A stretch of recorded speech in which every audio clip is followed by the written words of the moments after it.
The more he researched, the more the ride seemed like a digital void. Old blogs mentioned uncomfortable experiences. Comments mentioned time lapses. One user claimed to have left the ride with their watch 20 minutes behind. Another said their child started drawing the same symbol repeatedly after the visit. No official reports, no public investigations.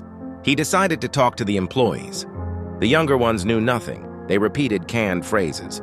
But an old operator, about to retire, hesitated when he heard the ride's name. "That's not an ordinary ride," he said in a low voice. "Why?" "Because it wasn't built like the others."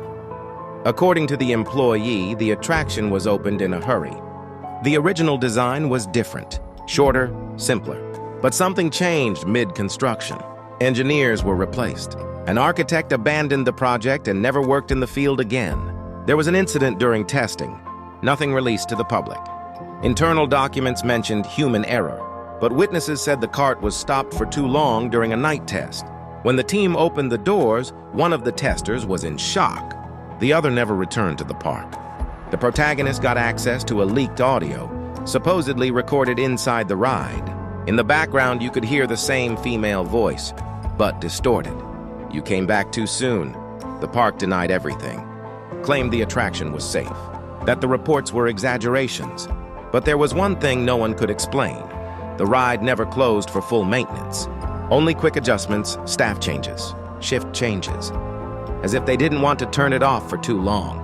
The protagonist decided to do something reckless. He bought another ticket. The second time he entered the ride, the protagonist was sure something had changed. Or maybe he had changed. The line seemed shorter. People spoke little. A child held her mother's hand too tightly for someone about to have fun. An older man got off the previous cart with watery eyes, quietly repeating that he needed to leave. No one seemed confused. They seemed affected. Sitting in the cart again, the protagonist noticed the seat was more worn than before. Small tears in the leather, as if someone had scratched the material with their nails. The seatbelt took a moment to lock, making a dry, almost aggressive click. The lights dimmed. The female voice emerged, but not with the same sweetness as the first time. "You've been here before." It wasn't a question. The cart moved forward, and the first scenes, which previously simulated an empty city, now seemed closer, more detailed. The houses weren't just abandoned, they were interrupted. A table set for dinner, a glass fallen on the floor, an overturned chair, details that weren't there before. Or maybe they had always been there and he just hadn't noticed. The soundtrack glitched for a few seconds, revealing something behind it. A deep, continuous sound like a slow heartbeat. It didn't come from the regular speakers. It seemed to come from the walls. The cart slowed down in a dark section where there were no visible sets, just darkness and the sound of movement on the tracks. It was then that a new recording began to play, different from the female voice. It was a male voice, tired, tense, real. If anyone is hearing this, it means we've lost control. The recording sounded old, with static and abrupt cuts. The idea was never to hurt anyone.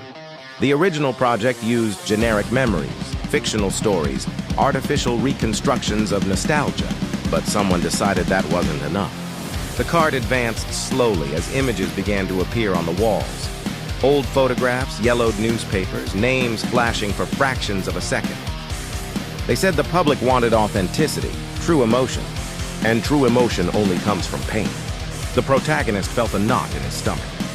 He recognized some of the names. He didn't know from where, maybe from the forums, maybe from old articles he had read without paying attention. Ordinary people, residents of a small town that had existed there before the park. The recording continued. The ride doesn't tell a story.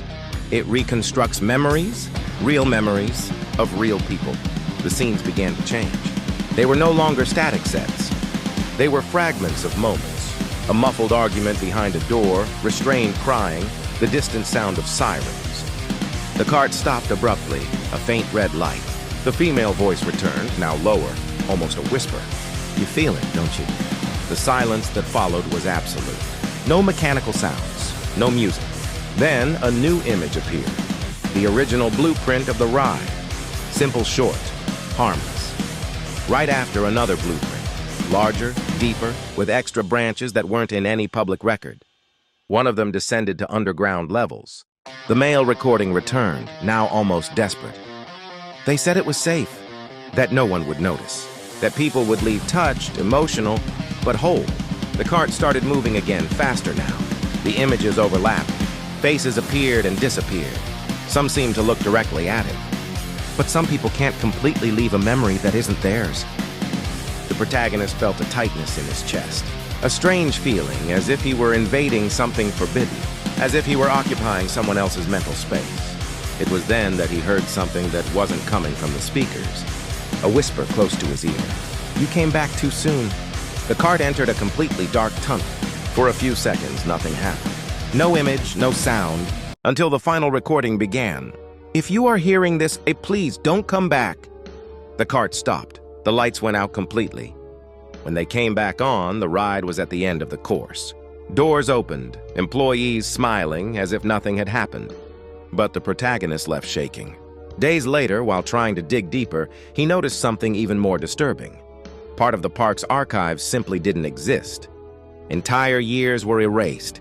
Employees who never appeared in public records again. Shortly after, a night shift operator disappeared. No camera recorded his exit. No entry, no system error. The park released a short statement. Personal issues. But the protagonist knew the ride didn't just tell stories. It retained something. And that night, as he watched the park close, he saw something that made him make the most dangerous decision of all. The ride was still on, even without visitors, even without operators, waiting. The park at night didn't seem abandoned. It seemed suspended. The main lights were off, but small emergency lamps kept the paths visible, creating long, distorted shadows on the ground. The wind moved forgotten banners, producing a dry, repetitive sound like clapping out of rhythm. The protagonist shouldn't have been there. He knew that. But there was something worse than fear. The feeling that if he left that night, he would never be able to ignore what he had seen. The entrance to the ride was unlocked. No operators, no lines. Just the cart stopped at the starting point, its interior lights on, as if it were waiting. He got in, the seatbelt locked on its own. The doors closed without warning. For a few seconds, nothing happened. No introduction, no music. Then, the female voice emerged, different from all the other times. It wasn't gentle, it wasn't neutral. It was intimate. You came back to understand. The cart began to move slowly. The first scenes were no longer of the city. They were narrow, almost industrial corridors, full of cables, raw concrete walls, and numbered metal doors. He realized something disturbing. He was seeing parts of the ride never meant for the public. The voice continued. Every attraction needs an observer. Monitors began to light up around him, displaying old recordings. People sitting exactly where he was now. Some laughed nervously, others cried in silence. Some screamed for the cart to stop. The timestamps on the recordings didn't match.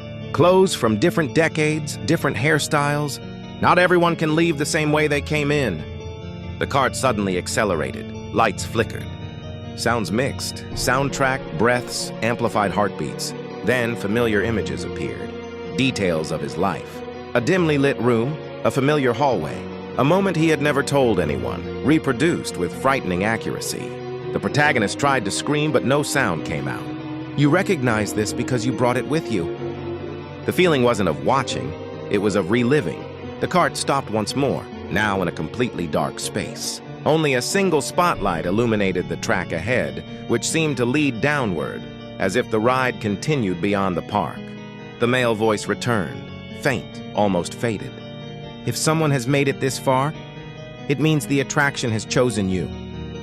The female voice concluded, some memories need a place to stay.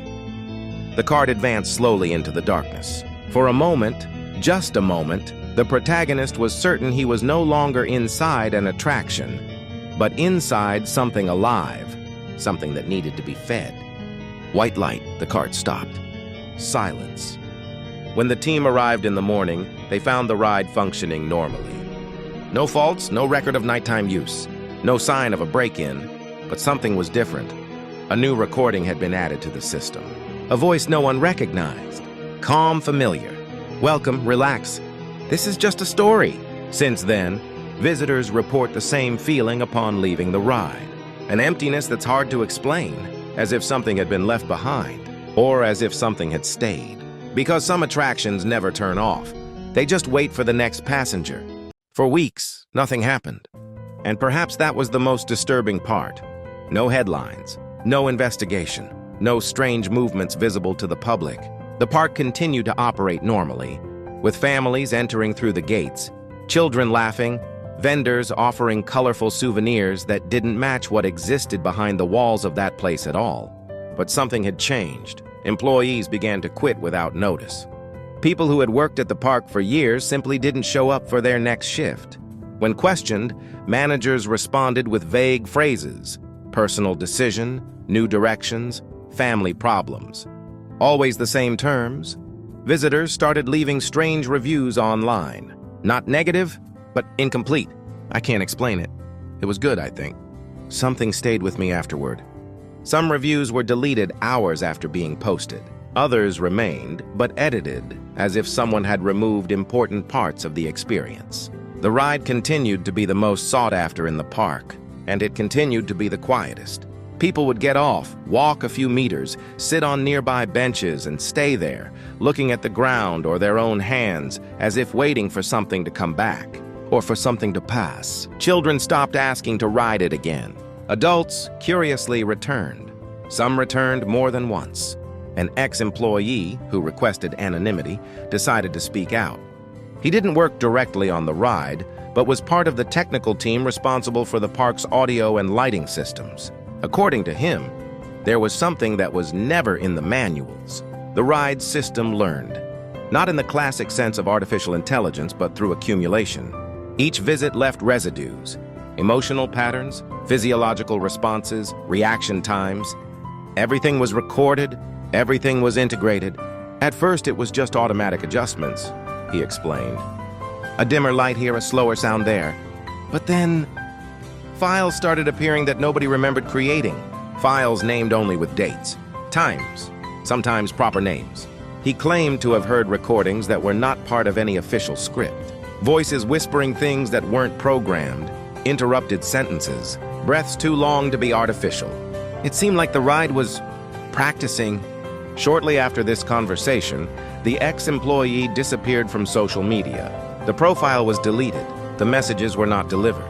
Meanwhile, the park discreetly announced a narrative update to the attraction. Nothing technical, just improvements to the emotional experience. The official duration of the ride remained the same, 11 minutes. But people started reporting different times. Some said it lasted less than 5. Others swore they were in there for half an hour. Watches didn't help. Cell phones lost signal during the ride. Personal cameras turned off on their own. And there was something even stranger. Some people started dreaming about the ride without ever having been on it. Recurring dreams. Tracks in the dark. A calm voice saying everything was okay. The sensation of movement without displacement. As if the ride had surpassed the physical limits of the park. As if it no longer needed just the cart. A psychologist who analyzed some of these reports wrote in an article, which was online for only a short time, that the experience seemed to activate something specific.